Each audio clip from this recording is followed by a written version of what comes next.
Қазақ ұлттық киім ғана емес, әр түрлі дәуірлер мен ұрпақтардың дәстүрлері тоғысқан, көшпелі халықтың қиялының барлық қырлары бейнеленген өнер түрі болып саналады. Сақ кезеңінің киімінде безендіру үшін аң стилі қолданылған, ал қой мүйізі түріндегі өрнек қазақ ою өрнегінің басты пішіні болған. Біздің дәуірімізге дейінгі 3-2 ғасырдан кейін полихромды жануарлар стилі ауыстырылды.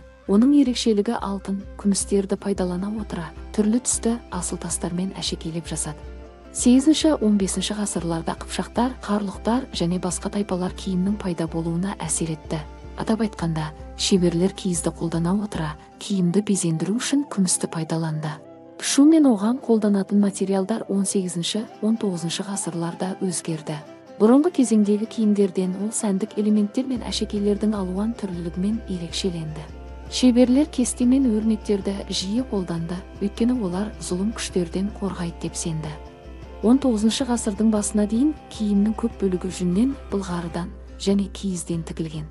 19 ғасырда далада алғашқы тігін машиналары, сондай-ақ мақта және басқа маталар пайда болды. Осы кезеңдегі киімдерде шеберлер батыста және солтүстікте минималистік немесе көлемді өрнектерді қолданды.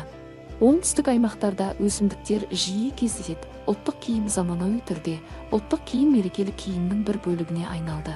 Оның элементтерін замандастары наурыз, айт, тойға киеді, ал шапандар мен кестеленген қамзолдарды құрметті қонақтарға сыйлық ретінде ұсынылады.